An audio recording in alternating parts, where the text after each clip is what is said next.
নমস্কার বন্ধুরা, আজকে আমি বানাবো শাক দিয়ে মোরলা মাছ। তার জন্য শাকটা এরকম করে বারিক করে কেটে নিয়েছি। আর এটা হলো লাই পাতা শাক, আর এখানে মোরলা মাছ ভাজা করা আছে। তেলটা গরম বসিয়ে দিয়েছি আর গরম হয়েও গেছে।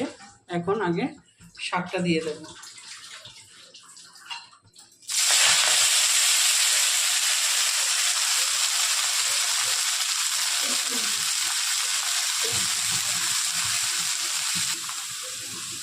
হাফ চামচের নুন দিয়ে দিলাম, পরিমাণ মতো আমার লাগবে। আর হলুদটা দিয়ে দিচ্ছি হাফ চামচেরও কম, দিয়ে আগে ভাজা করে নেব।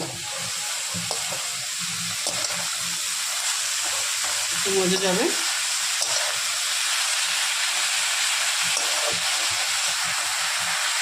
দুটো কাঁচা লঙ্কাও দিয়ে দিলাম, লঙ্কার গুঁড়ি দিয়ে দিলাম,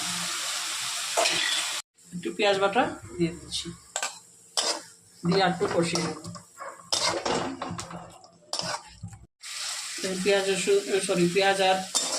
পেঁয়াজ বাটার গন্ধটা চলে গেছে, কাঁচা গন্ধটা। এখন মাছ দিয়ে ভেজে রেখেছিলাম মোরলা মাছটা দিয়ে একটু কষিয়ে নেব।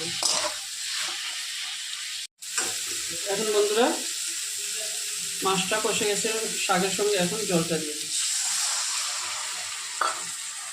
যার যতটুকু ঝোল লাগবে ওই আন্দাজে দেবেন, আমার একটু লাগবে।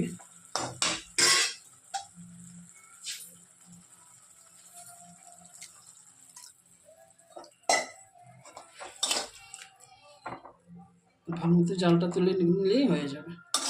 দেখেন বন্ধুরা হয়ে গেছে। আর ঝুলটা আপনাদের পরিমাণ মতন দেবেন, আমার একটু লাগবে। আর যদি ভালো লাগে অবশ্যই একবার ট্রাই করবেন, লাইক করবেন, শেয়ার করবেন, সাবস্ক্রাইব করবেন। Thank you.